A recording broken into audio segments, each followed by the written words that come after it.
Kernstown Battlefield. I know a lot of you have been here before, so thanks again. I want to tell you, I'm not going to talk about the Second Battle of Winchester, but I want to tell you the significance of where you're standing. This is Pritchard's Hill. This is the high ground coming into Winchester from the south. Route 11, the Valley Turnpike that you drove in on, was the only macadamized road in the area, meaning it was hard-packed gravel. So any troops coming into Winchester from the south with wagons, horses, and artillery would be using that road, because all the others were dirt and mud and deeply rutted. So you guys probably know Winchester changed hands approximately 72 times during the Civil War. Sometimes that was 2 or 3 times in one day. But usually whoever controlled Winchester had a presence on this hill to try to keep track of who was coming into town. And that's the case with the Second Battle of Winchester. Now if you turn around and look at this view, on a clear day you can see the Blue Ridge Mountains to the left, you can see the Allegheny Mountains to the right. You got to remember, back in the 1860s, most of these trees were not here. That condo development was not here. That wasn't here a year and a half ago. We're getting encroached by development. Because back in the day, you could be on this hill and you could see for miles down the Valley Turnpike. You could see the dust the soldiers were kicking up before you could actually see the soldiers. Today, you can't see the Valley Turnpike at all. Back in the day, you could see for miles down the Valley Turnpike. So during the First Battle of Kernstown, Second Battle of Kernstown, Second Battle of Winchester, this property was key because again, it's the high ground coming into Winchester from the south. I hope you guys come back someday and we can talk about the First and Second Battle of Kernstown.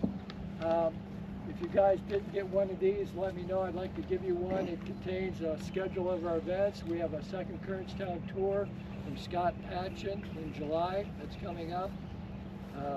So if anybody's got any questions, let us know. But again, I just want you to know the significance of where you're standing. It's all yours. Oh, darn, now it's my turn. Or Jim's, whoever you want. Can you folks hear me okay? I lost part of my voice a couple of years ago to a medical condition.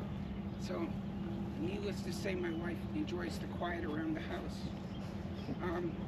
I wanted to first share with you perhaps what had happened before, which leads up to this.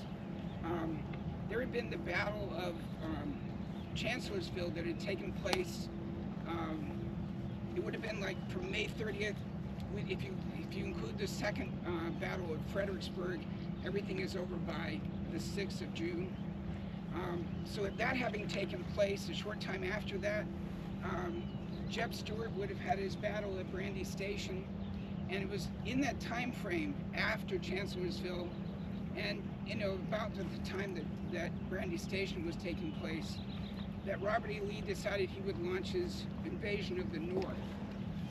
And in the way of his invasion of the North was Winchester, and Lee would have his. And if you look at this picture, for example, maybe hard to see. You have your two commanders here, or not.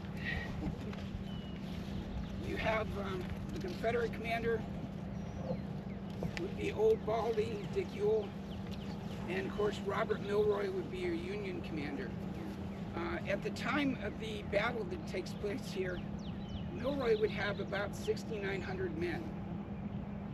When Dick Ewell is coming up with his 3 divisions actually, and only 2 of them would be engaged around Winchester, he would have about 12,500 roughly, something like that. So they are coming over the gap in the Blue Ridge. They're coming through Front Royal, and then Dick Ewell is dividing up his 2 divisions. He's sending one of them over here to our left, heading into Winchester along the Front Royal Pike, and the other division would be coming in this direction. The 2 division commanders that are going to be involved here. You want me to hold something for you, Pete? Yeah.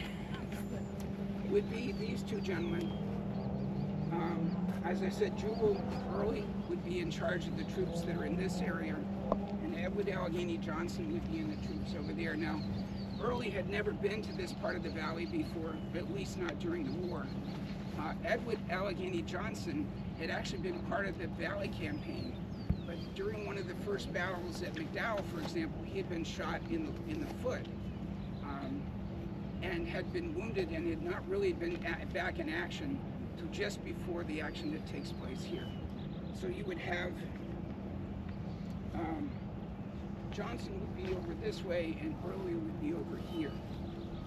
So if you look at maps, this map is actually made by another map maker, Jedediah Hotchkiss. And there is no real map for the action that takes place here. So what I did is I kind of stole part of his map. He didn't seem to have any objections. And yeah. So this map actually shows where we are. For example, Pritchard's Hill is right here, which is where we are right now. And if you look at what's going on here, all of Early's division is moving in this direction. They're moving north towards Winchester. And when they get to Kernstown, they run up against some Union forces that are here. The 110th Ohio, 123rd Ohio, the 12th Pennsylvania Cavalry, and the 13th Pennsylvania Cavalry are in this direction. And on top of the hill, there's a section of artillery, 2 guns. They're 3-inch ordnance guns, and they're commanded by a man with the last name of Beaker. And he would have been approximately here, and his guns would have been trained in that direction, because it's from that direction that Early's forces would have been moving. So when he gets here, if you look at that map in the bottom left-hand corner, there's Griffin's battery, that's the Confederate battery. And you've got Herbert up here with the 1st Maryland Battalion, and they're moving this way. They run up against Union forces just to our left, and as they do so, Jubal Early will decide to send some of his men off to the left or to our right here, up on Sandy Ridge. Now that area over there is Sandy Ridge, just beyond where those large electrical lines are. And if you look over there, you can see an opening now. That's a new area that the folks here have recently opened up, and soon perhaps will have the people to tour around. So what will happen is Early will send Gordon's brigade to the top of Sandy Ridge and have them moving towards Winchester in that direction. Hayes' men will actually go across the road. If you see that big building in the distance down there, there's a road that goes from left to right, and you would have the time gone by a church over here and then headed in that direction. So Early will send some of his men around this way to Sandy Ridge. That would be Gordon. And they're going to come up against the 12th West Virginia, which will be off here to our right. So you've got Gordon's men moving in that direction. Gordon's men, they're all from Georgia, and they're going to be moving in that direction. There's about 1,800 of them in that command. If you look over here, you've got Hayes' brigade, which is going to move in this direction and try moving around and outflanking this Union position right here. As he does that, Hayes has about 1,300 men. All of his men are from Louisiana. And so what Hayes is going to do is he's going to move his men this way. They're going to get to the middle road over here and move this way to our right. And as he does so, the 123rd and 110th Ohio are going to move from where they are here, afraid that perhaps what they're trying to do is outflank them. And as they move this way, and you've got 2 brigades basically moving to their right over here, the position is for those Union regiments to turn here, turn their artillery and start to bombard the troops that are moving in that direction. What's kind of interesting is, if you look at the entire division that is operated by Milroy, he has 1 regiment that has ever been in battle before. And that's the Maryland unit that's actually over here. they're the 5th Maryland. They're actually a little bit farther into town. They're the only ones that fought. So you've got the 1st Maryland Southern and the 5th Maryland Union, and they're opposite each other. They'll actually come into contact and fight against each other, brother against brother, later on the next day, tomorrow. So what happens is, as Hayes moves this way and is started to be threatened, he actually takes one of his regiments, the 9th Louisiana, and he says, attack the hill here. I wrote down the numbers of troops that are up here. It's about 1,800 Union troops up here in those 2 regiments. And Hayes sends out the 9th Louisiana with just about 260 men. So those 260 men come charging across this open field to rout out these men here. He's outnumbered more than 4 to 1. And what do you think that these Union troops do, having never been in battle before?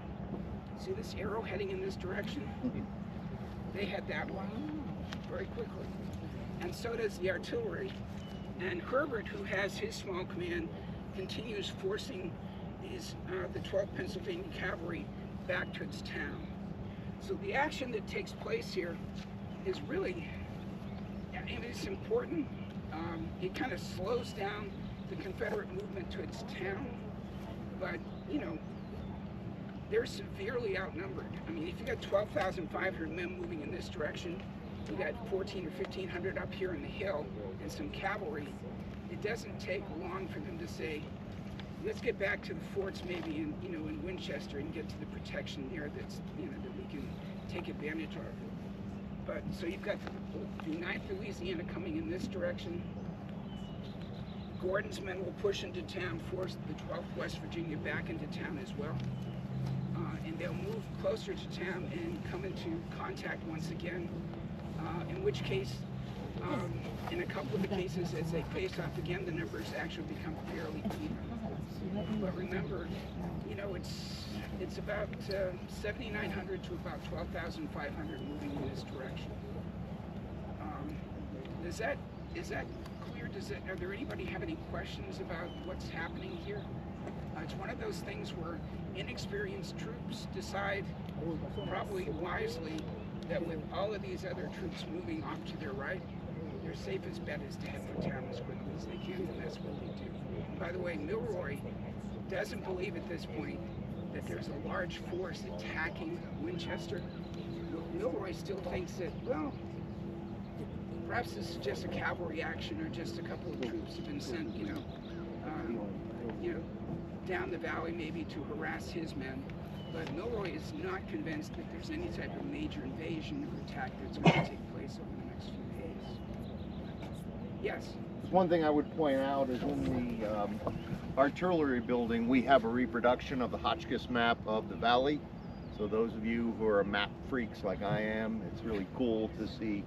It's not an original, of course. It was created in the centennial, but it's 1964, so I guess it's an antique. It is. So. As am I. So, yes, go ahead. Is this north, this way? Yes. Yes. Yes. It's, you have, if you're going south, of course, you're going up the valley, but we're going down or, to, the lower valley heading in this direction. So the city of Winchester is behind that? Yep, right behind us. I'm going to show how new I am to this stuff. I actually got a little bit confused. I wasn't aware Maryland had a Confederate unit. Andy, are there any other states that had that we'll come across today, just for my own? Well, it gets confusing with Virginia and West Virginia, depending on the day of the year. Oh, right. But in '62, for example, fighting at Front Royal, the 1st Maryland Southern and the 1st Maryland Northern fought against each other in Jackson's Valley Camp. Okay. Here, there's actually going to be 2 brothers that I'll talk about. One of them is in the what's now the 2nd Maryland Southern and the 5th Maryland Northern, and they're actually going to fight each other, and one brother is basically going to capture the other. Well, with the exception of Maryland, Virginia and West Virginia, it's mostly Maryland that gets split up. Yes, yes, mostly. Well, other states like Kentucky get split up. There's Confederate Northern troops from Missouri also. Okay. So there's especially the border states. Every state but one. There you go. Every state but one had both Union and Confederate units. If you were on the tour last week, you'd know which state. That's right. Pennsylvania? No. Well, I shouldn't say had union troops. I said union troops. Every state but one had organized union troops. You mean the Did states say that were in what the one South? is? No, Did I we miss didn't. it? No, not yet. Okay. You mean the states that were in the South, right? Right, every southern state except one had at least one union unit that fought for the For North. $1, I'll tell you. What's that? For $1, I'll tell them. Okay. South Carolina. Yeah. Okay. 'Cause It's I was where just the- gonna Save look you a it up. dollar piece. I used to give tours, and when I would give a tour, I'd give a quiz question, and you'd see everyone going, "What's the answer?" You know, and they'd all have their cell phones out. And by the time you got to the bus or back to the car, they all had an answer, so there was no sense doing it. You got a question? The Yes. Union didn't have any scouts scouting the gap to know that they were coming across? On the 12th, there had actually been a skirmish that had taken place between cavalry units, and it had been kind of an ambush. Gilmore had actually fallen to a trap. So they knew that there was something going on here, which is why they had moved some of their forces down here. But that had been, there. But still, the scope of what was going to happen, Milroy just didn't understand that Lee was basically moving it. Not just the Second Corps was being moved, but all of the Army was being moved north. So yeah, they did. Any other questions up here? I'm really kind of sad that you don't get to see the mountains from up here. It's really beautiful up here. It is on a clear day, it's beautiful. And you can see why this would be such an important place. If you've got a clear view of the, the turnpike, you have, basically with artillery up here, you have control of the turnpike and the motion of troops. But remember, we've got Gordon over here, Hayes moving this way. And what we're going to do is we're going to go from here to another position. There's a church right down here. And it's a good place to get an idea of where, what's going on up here and why Hayes would have decided and been told to go that way. And then we're going to move into town. I have 3 empty seats in my car. If anyone wants to ride with me, I've got 2. you're welcome. If you want to leave your car here, I'll bring your car. I'll bring you back to your car later for a price. No, I'm kidding. I'll bring you back, okay? But I'm just saying, if you decide, there's a lot of cars there. And if you have a large number of cars traveling, my FM transmitter is usually good for about 15 cars, so I'm not sure how many we have today. What I'll do is, in that, I'm going to, at places where I think you might get lost, I'm going to slow down, let everybody catch up. I'll keep you informed on my radio, on your radio, 94.9, and we'll kind of go on from there. First couple of stops after this are pretty easy. We're then going to go over to West Fort, where the attack took place at West Fort. Getting there is kind of interesting. There's an old plantation I'd like to stop at on our way and give you a kind of a cute story of what happened there. So anyways, just kind of keep tuned to 94.9. I'll do my best to keep you folks all informed. Okay? All right? If there's no other- 94.9, right? 94.9. All right. All right. So we're going to go back down to the cars. If anyone wants to ride with me,